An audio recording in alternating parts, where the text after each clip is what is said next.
Welcome to Seacoast Real Estate Academy.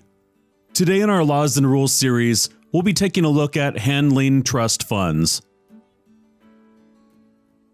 This section addresses those aspects of handling trust funds that are taught in the Real Estate Broker Pre-Licensing course and tested on the Real Estate License Examination for entry-level brokers. All brokers are encouraged to take the Basic Trust Account course for a fuller treatment of this subject. The Basic Trust Account course is an online, self-paced course, and registration is available on the Commission's website at www.ncrec.gov.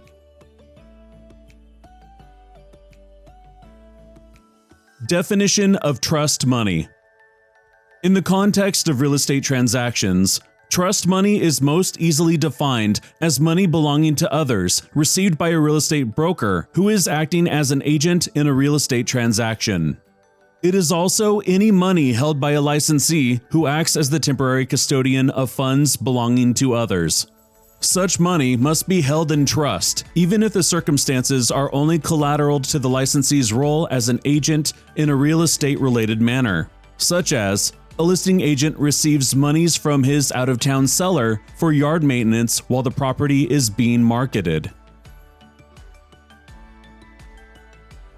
The most common examples of trust money are earnest money deposits, down payments, tenant security deposits, rents, homeowner association dues and assessments, and money received from final settlements.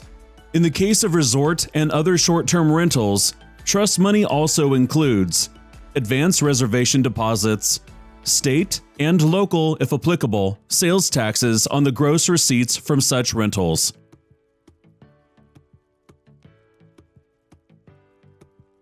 Trust or escrow account, GS 93A-6A 12 and G 93A-45C Rule A.0116.0117. One of the most basic tenets of broker accountability when handling trust money is that it must be deposited into a trust or escrow account as described below. A trust account or escrow account, the terms are synonymous for Commission purposes, is simply a bank account into which trust money and only trust money is deposited. The three primary features of a trust or escrow account are: Number 1. It is separate, containing only monies belonging to others. Number 2.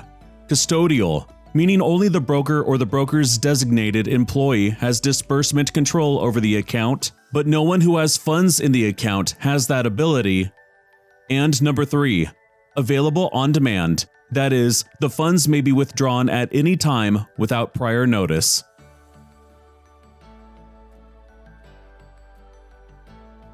Type and location of trust account.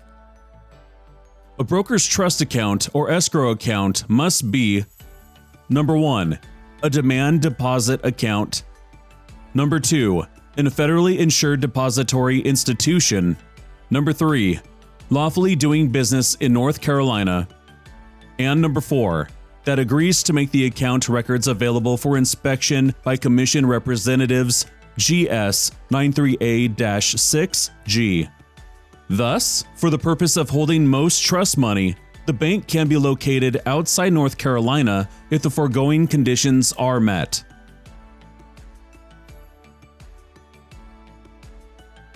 Designation of trust account and FDIC insurance. A broker in charge who must maintain a trust account must ensure that the bank properly designates the account and that the words trust account or escrow account appear on all signature cards, bank statements, deposit tickets, and checks.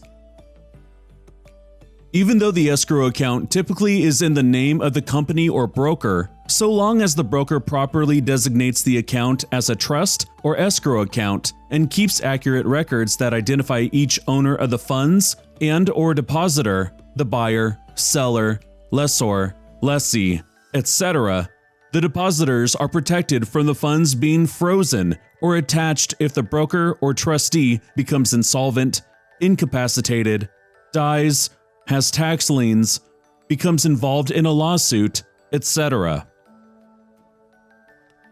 Failure to properly designate an account titled in the name of the company or broker as a trust or escrow account may result in attachment of the account by others to collect a judgment or denial of FDIC insurance coverage as to each individual's interest in the account.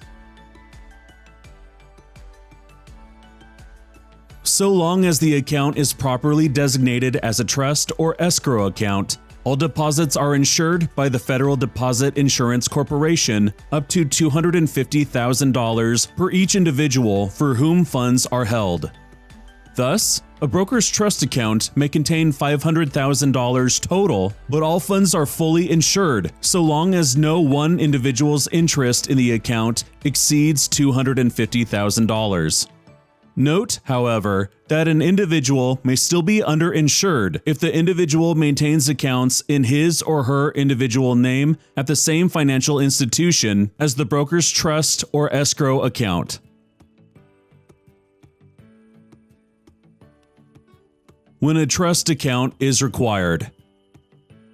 A broker must open and maintain a trust account when the broker or any affiliated licensee takes possession of trust money.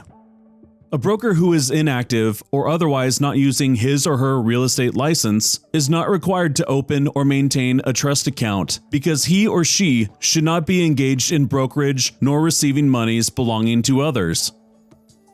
Similarly, if an active practicing broker does not collect or otherwise handle the funds of others, no trust account is required. Note: a broker who leases residential property he or she owns to tenants may be required to maintain a trust account under 42-50 NC Residential Landlord-Tenant Law. Number of trust accounts. Except for brokers who are managing homeowner or property owner association funds, a broker holding trust money is only required to have one trust account. All earnest money deposits, tenant security deposits, rents, and other trust monies may be deposited into this one common trust account. However, brokers who are active in both sales and property management often find it helpful to use more than one trust account. For example, they may wish to keep a general sales trust account for earnest money deposits, settlement proceeds, etc., and a rental trust account for tenant security deposits, rents, and related receipts. Although it is not required, many brokers involved in property management and leasing elect to maintain an additional security deposit trust account to keep tenant security deposits separate from rents and other related receipts. However, Rule A.0118A requires brokers who handle homeowner or property owner association funds to maintain a separate trust account for each property owner association or homeowner association they manage. Funds of one homeowner association are not to be commingled with funds from any other association, nor with any general trust monies. The broker must also provide the association with periodic written statements not less than once each quarter, reporting all monies received, disbursed, and due but not paid, delinquent, as well as the balance of funds in the account.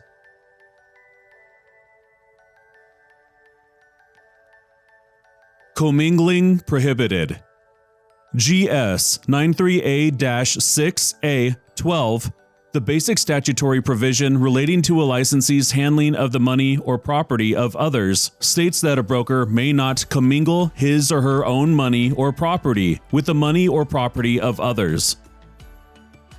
This means that a broker may not maintain funds belonging to others in the same bank account that contains his or her personal or business funds.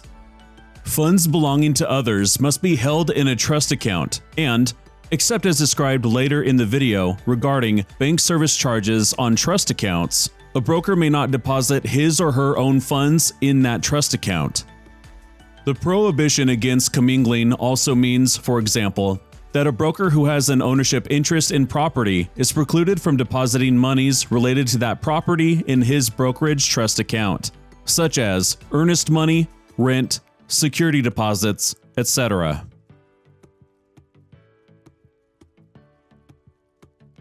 Bank service charges on trust accounts. Trust accounts usually are subject to the same service charges as regular checking accounts. Whenever possible, brokers should arrange for the depository or bank either to bill the broker for these expenses or charge these expenses to the broker's personal or general operating account. However, if such arrangements cannot be made, the Commission will permit a broker to deposit and maintain in his trust account a maximum of $100 of his personal funds, or such other amount as may be required, to cover, not avoid, such charges.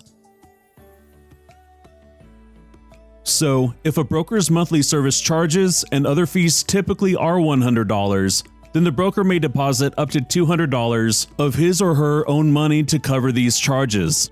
A broker who deposits any of his or her own money in the trust account to cover bank charges must be careful to properly enter and identify these personal funds in his or her trust account records by use of a personal funds ledger. While this technically constitutes commingling, it is permissible commingling to avoid the greater evil of using other people's money to pay these bank charges.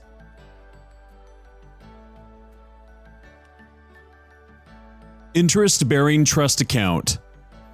Both GS 93A-6A12 and Rule A.0116C permit a broker to deposit trust money into an interest-bearing trust account, so long as the broker first obtains written authorization for deposit in an interest-bearing account from all parties having an interest in the monies being held.